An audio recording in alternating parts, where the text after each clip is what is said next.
Hello, darlings. This is your preschool teacher for Soul Preschool, Cece the Indigo. Today we're going to talk about something that I feel like is kind of missing. Pardon the noise in the background. I have a dog with the ear infection who has chronic ear infections, and she's out there shaking her head right now in her crate because she doesn't want to get her medicine. So she's just acting a full, Zoom school. But today we're going to talk about the fact that we need to be more careful with our words. We need to use our words a little bit better because we are struggling with this as a collective. I've noticed how rude we are to one another when we speak or when we disagree. And I don't know if anybody told you this, but it is not nice to yourself or to others to be rude and disrespectful and to use vulgar words outside of situations where that is a mutually joking kind of a situation. It's rude to the other person because you're actively trying to cause harm. We could end world peace if we could learn how to communicate with one another, except for the people that use, wars as pawns, these people and wars as pawns for their own. The actual people that fight in wars, we can fix this by learning how to communicate. So, let's say you're arguing with someone online. Let's say you're having a debate. Let's say you see something that someone wrote that you disagree with. You are no longer 2 years old. You are no longer 3 years old. You have words, you have a vocabulary. On top of that, you have this beautiful thing called the internet, which means that you can look up words. If you don't have a exact word to maybe fit what it is you're trying to say, you can use multiple words or go and find the word that means what it is that you're trying to say. We have the ability to do that. And we have the responsibility to ourselves and to others to represent ourselves with words correctly so that we can communicate and understand. Not everybody is telepathic yet. Therefore, we still need to use verbal communications and or sign language. So, let's say someone says something to you on the internet and you don't like it. You posted a comment, they disagree with you. You have a couple of options here. And I recommend beginning with taking a nice deep breath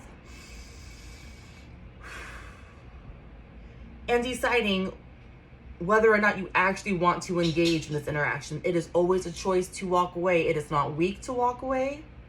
It's, if anything, it is keeping your strength, it's keeping your power. It's showing that you own your energy. You don't let others influence your energy or how you behave.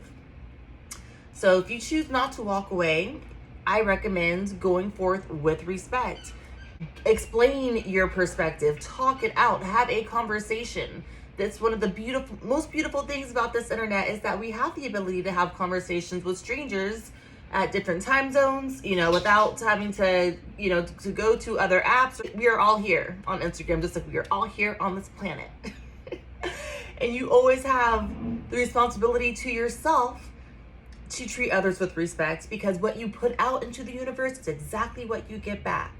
We are all one collective consciousness experiencing itself and through others, but other versions of ourselves. I know it's complicated, but when you are rude to someone, it's usually because you are that mean to yourself with your own internal dialogue.